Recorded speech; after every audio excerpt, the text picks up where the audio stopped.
السلام علیکم ورحمۃ اللہ وبرکاتہ۔ اعوذ باللہ من الشیطان الرجیم، بسم اللہ الرحمن الرحیم۔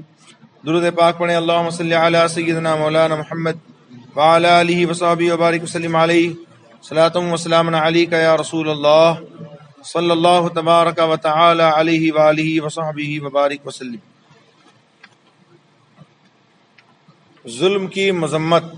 قرآن مجید میں بہت سے مواقع پر اس کی برائی ذکر کی گئی اور احادیث کریمہ اس کے متعلق بہت ہیں، ان میں سے بعض ذکر کی جاتی ہیں۔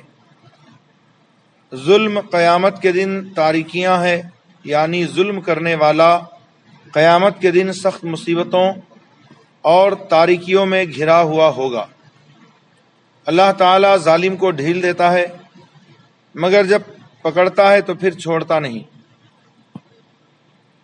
فرماتا ہے اللہ عز و جل، واللہ لا یہدی القوم الظالمین، اللہ تعالیٰ ظالم قوم کو ہدایت نہیں دیتا۔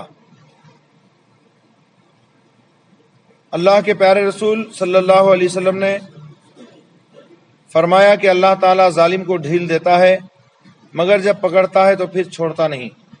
اس کے بعد یہ آیت تلاوت کی، وَكَذَلِكَ أَخْذُ رَبِّكَ اذا اخذ القریٰ وہی ظالمۃ، ایسے ہی تیرے رب کی پکڑ ہے، ایسی ہی تیرے رب کی پکڑ ہے جب وہ ظلم کرنے والی بستیوں کو پکڑتا ہے۔ جس کے ذمے اس کے بھائی کا کوئی حق ہو وہ آج اس سے معاف کرا لے، اس سے پہلے کہ نہ اشرفی ہوگی یعنی سونے کا سکہ، نہ روپیہ، بلکہ اس کے عمل صالح کو بقدر حق لے کر دوسرے کو دے دیے جائیں گے، اور اگر اس کے پاس نیکیاں نہیں ہوں گی تو دوسرے کے گناہ اس پر لاد دیے جائیں گے۔ حدیث پاک میں ہے کہ اللہ کے پیارے رسول صلی اللہ علیہ وسلم نے ارشاد فرمایا، قیامت کے روز ایک شخص کو حکم ہوگا اپنے نیک اعمال کی وجہ سے کہ جنت میں جا، دوسرا شخص کھڑا ہوگا اور عرض کرے گا، مولا اس سے میرا حق دلا۔ پروردگار عالم عز و جل فرشتوں سے فرمائے گا کہ اس کی تمام نیکیاں اس کو دے دی جائیں۔ پھر وہ کہے گا، مولا مجھے میرا حق دلا۔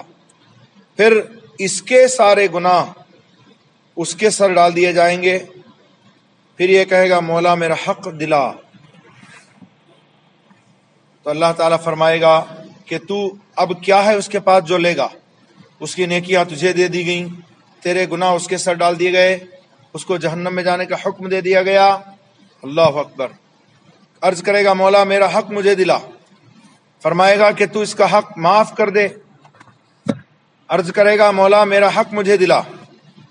تو اللہ تعالیٰ فرشتے سے فرمائے گا کہ جنت کے ایک محل کو سجا سنوار کر عرصے محشر میں لے آؤ۔ چنانچہ فرشتے جنت کا خوبصورت محل لے کر آئیں گے جو سونے کا ہوگا۔ فرمائے گا اللہ عز و جل، کون ہے جو اس کو خریدے؟ تو وہ کہے گا، مولا اس کی قیمت کس کے پاس ہوگی؟ فرمائے گا، قیمت تو تیرے پاس ہے۔ کہا، مولا سبحان اللہ، میرے پاس اس کی قیمت؟ فرمائے گا، ہاں، تو اپنے اس بھائی کو معاف کر دے اور ہاتھ پکڑ کر کے جنت میں چلا جا اور یہ محل تو لے لے۔ اللہ اکبر۔ وہ خوشی خوشی راضی ہوگا اور اپنے حقوق سارے معاف کرے گا۔ پھر اللہ تبارک تعالیٰ دونوں کو جنت میں بھیجے گا۔ مطلب یہ ہے کہ جب تک اللہ تعالیٰ مظلوم کو ظالم سے حق نہ دلا دے، اس وقت تک اس کو جنت میں جانے کی اجازت نہیں ہوگی۔ حضور پاک صلی اللہ علیہ وسلم فرماتے ہیں، تمہیں معلوم ہے مفلس کون ہے؟ لوگوں نے عرض کی، ہم میں مفلس وہ ہے کہ نہ اس کے پاس روپیہ ہے، نہ پیسہ، نہ ساز و سامان۔ فرمایا، میری امت میں مفلس وہ ہے کہ قیامت کے دن نماز، روزہ، زکوٰۃ لے کر آئے گا اور اس طرح آئے گا کہ کسی کو گالی دی ہے، کسی پر تہمت لگائی ہے، کسی کا مال کھا لیا ہے، کسی کا خون بہایا ہے، کسی کو مارا ہے، لہٰذا اس کی نیکیاں اس کو دے دی جائیں گی، اور اگر لوگوں کے حقوق پورے ہونے سے پہلے نیکیاں ختم ہو گئیں تو ان کی خطائیں اس پر ڈال دی جائیں گی۔ پھر اسے جہنم میں ڈال دیا جائے گا۔ اللہ تعالی ہم سب کی حفاظت۔ حضور پاک صلی اللہ علیہ وسلم نے ارشاد فرمایا، اما نہ بنو، کہ یہ کہنے لگو کہ لوگ اگر ہمارے ساتھ احسان کریں گے تو ہم بھی احسان کریں گے، اور اگر ہم پر ظلم کریں گے تو ہم بھی ان پر ظلم کریں گے، بلکہ اپنے نفس کو اس پر جماؤ، یعنی تیار کرو کہ لوگ احسان کریں تم بھی احسان کرو، اور اگر برائی کریں تو تم ظلم نہ کرو۔ اور یہ اخلاق کا بہت ہی اعلیٰ درجہ ہے۔ جو شخص اللہ رب العزت کی خوشنودی کا طالب ہو، یعنی اللہ تعالیٰ کی رضا چاہے، اور اللہ کی رضا چاہتے ہوئے لوگوں کی ناراضی کے ساتھ، یعنی اللہ کی خوشنودی چاہے لوگوں کی ناراضی کے ساتھ، یعنی اللہ عز و جل راضی ہو، چاہے لوگ ناراض ہوا کریں، اس کی کوئی پرواہ نہ کرے، صرف اسے اس کا خیال رہے کہ کوئی ایسا کام نہ ہو جس سے اللہ تعالیٰ ناراض ہو جائے، تو فرماتے ہیں کہ اللہ تعالیٰ لوگوں کے شر سے اس کی کفایت کرے گا، یعنی لوگوں کے شر سے اسے بچائے گا۔ اور جو شخص لوگوں کو خوش رکھنا چاہے اللہ کی ناراضگی کے ساتھ، کہ اللہ کی ناراضگی کی کوئی پرواہ نہ کرے مگر لوگ راضی ہو جائیں اس سے، تو اللہ تعالیٰ اس کو آدمیوں کے سپرد کر دے گا۔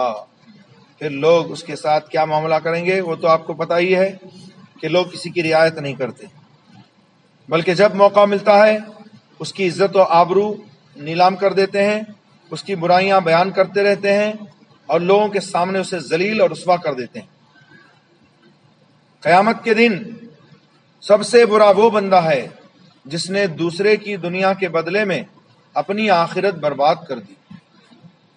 اور سرکار فرماتے ہیں، مظلوم کی بد دعا سے بچ، کہ وہ اللہ تعالیٰ سے اپنا حق مانگے گا اور کسی حق والے کے حق سے اللہ تعالیٰ منع نہیں کرے گا۔ اور حدیث میں ہے کہ مظلوم کی بد دعا اور اللہ رب العزت کے درمیان کوئی پردہ حائل نہیں رہتا، ادھر مظلوم کے دل سے آہ نکلتی ہے، ادھر ظالم کا خرمن جل کر راکھ ہو جاتا ہے۔ اس لیے مظلوم کی بد دعا سے بچنا چاہیے، مطلب ظلم کسی پر نہیں کرنا چاہیے، کہ اگر مظلوم کی آہ نکل گئی تو پھر اس کی بربادی یقینی ہے، کیونکہ اللہ تبارک و تعالی مظلوم کی بد دعا کو کبھی رد نہیں کرتا، یعنی اس کے دل سے ظالم کے خلاف جو بد دعا نکلتی ہے اللہ تعالیٰ اس میں ظالم کو گرفتار کرتا ہے۔ وما علینا الا البلاغ المبین، وآخر دعوانا ان الحمد للہ رب العالمین۔